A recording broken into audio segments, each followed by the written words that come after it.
trago alguns assuntos para abordar aqui. Em primeiro lugar, eu gostaria de começar fazendo uma cobrança pública à Infraero em respeito à questão do aeroporto de Juazeiro. O governador Camilo Santana já esteve na Infraero cobrando essas mesmas respostas, mas a pedido do ex-vice-prefeito de Juazeiro, Roberto Celestino, que encontrei agora no aeroporto, estava vindo para cá, estou reforçando essa cobrança que a Infraero providencie com a maior brevidade possível o conserto da pista do aeroporto lá da região do Cariri, aeroporto regional.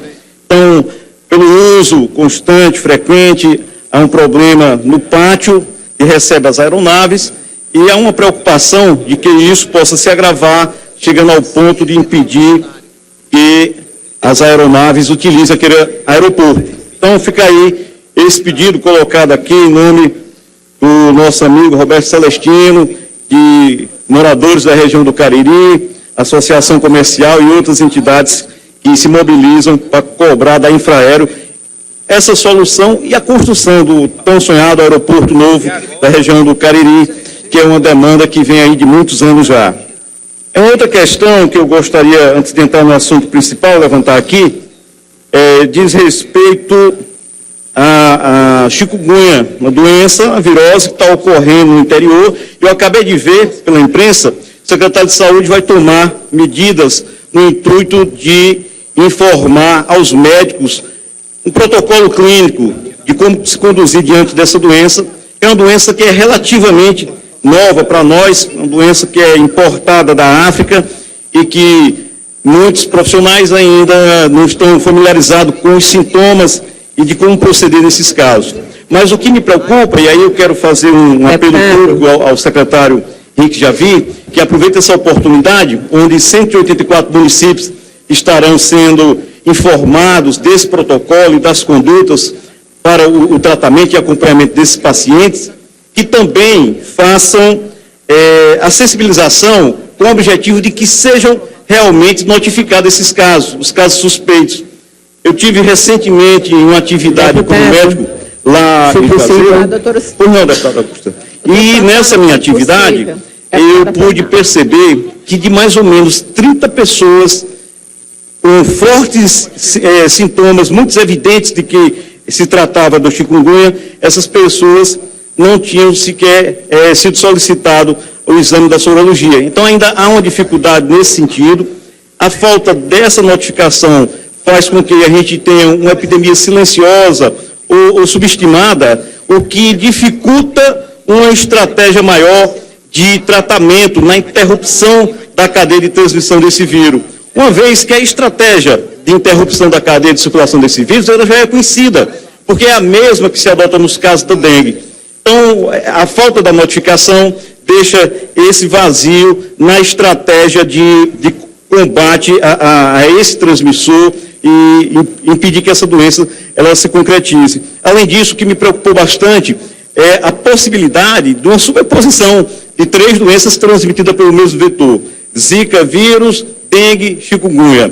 Então, são doenças que realmente, a dengue, principalmente, no meu ver, ela põe em risco a vida das pessoas e, com essa combinação, esse risco aumenta muito mais. Então, é uma reflexão, é uma preocupação pública que estou colocando e peço que seja também tomadas providências nesse sentido. O governo Camilo, o governo que é um governo responsável, um governo que trabalha, que é um governo do diálogo, nós precisamos deixar muito claro isso. E dizer também que há dificuldades reais na condução da administração, na velocidade que as demandas precisam. A necessidade do povo é para ontem, para antes de ontem, e isso vem de sempre. Muitas coisas já foram resolvidas, muitos problemas já foram solucionados, mas na medida em que a sociedade, a economia, ela vai mudando, novas demandas vão surgindo que precisam ter respostas claras. A gente sabe que existe uma crise internacional, e eu vou insistir, vou falar nisso inúmeras vezes, toda vida que se abordar as dificuldades na gestão, saber que isso é um impedimento para atender as demandas da forma como se deseja e na velocidade correta. Mas as medidas são tomadas. Quero saudar os companheiros da DAG que estão em greve, dizer que participei semana passada de uma reunião onde estava se discutindo uma solução para o problema. Existe um encaminhamento que foi adotado, onde a partir 5 dias após, do dia 10, após a data que o governo vai falar sobre a questão dos salários do conjunto dos servidores públicos, se vai discutir um problema específico de vocês, a questão da insalubridade da sua implantação, esse processo, como é que vai se dar, como é que está se dando, e a direção do sindicato está acompanhando de perto, da associação está acompanhando de perto. Acredito que a gente vai chegar a um bom termo e colocamos a questão de não se cortar os pontos da categoria, isso eu mesmo coloquei lá, como sendo uma das questões fundamentais nesse debate, e me coloco novamente à disposição para participar das reuniões para a gente tentar construir uma solução para o problema, que não é fácil por conta dessa questão geral que está ocorrendo.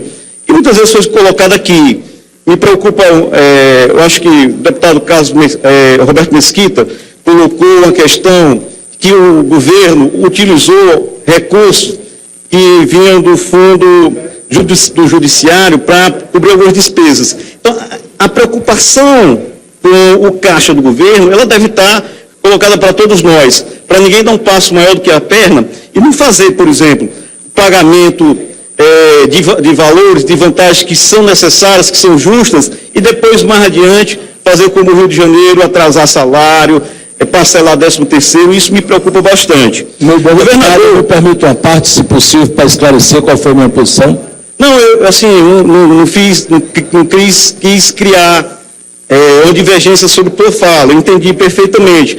Mas o que eu acho, assim, que eu coloquei para eles, que existe a dificuldade de caixa. Acho que o governo tem que ser muito claro com isso, sabe?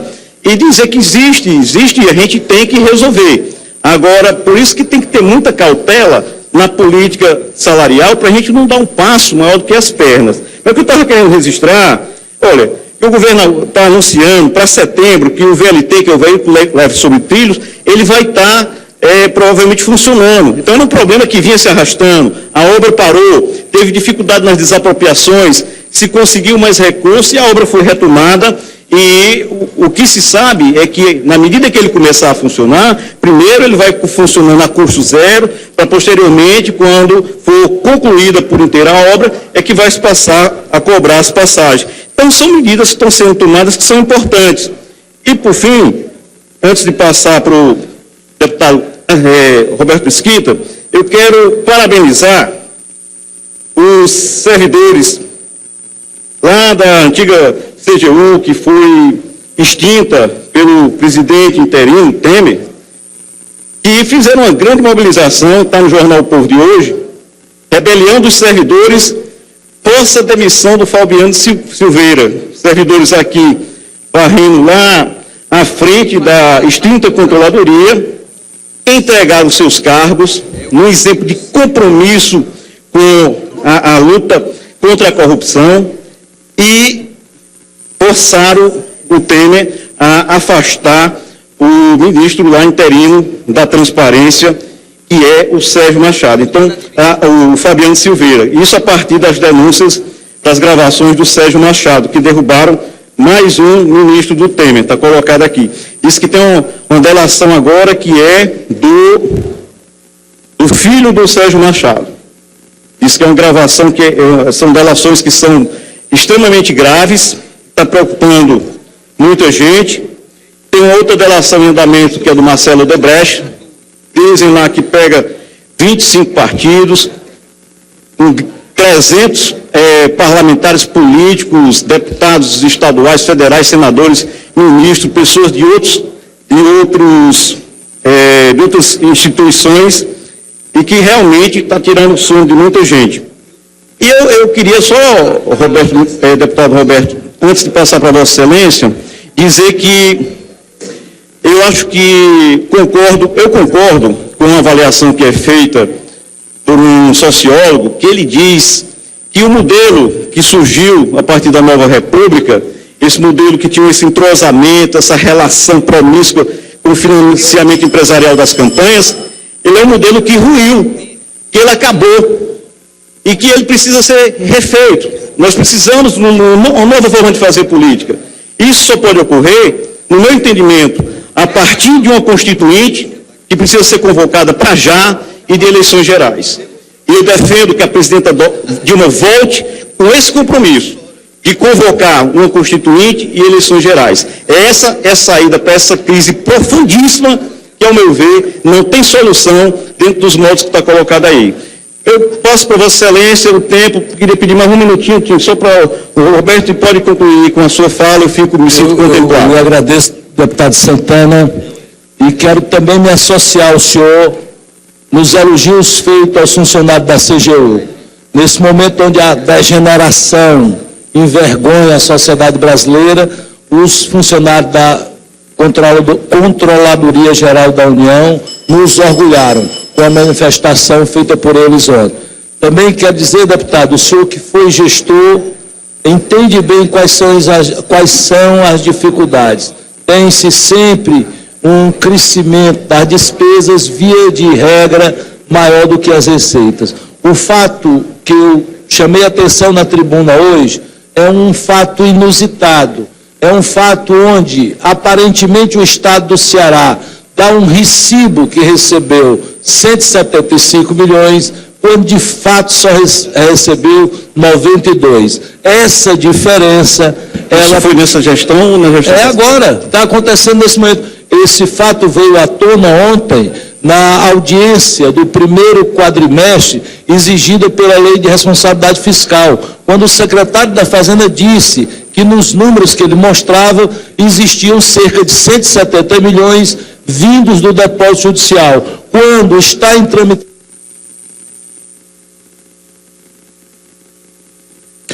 tramitação também nesse parlamento a mensagem da Lei de Diretriz Orçamentária, que nos fala que o Estado se apropriou durante o ano de 2015 de 92 milhões. Portanto, é uma diferença considerável e nós, Poder Legislativo e Fiscalizador, temos que nos ater a isso. Do mais, lhe parabenizo, deputado.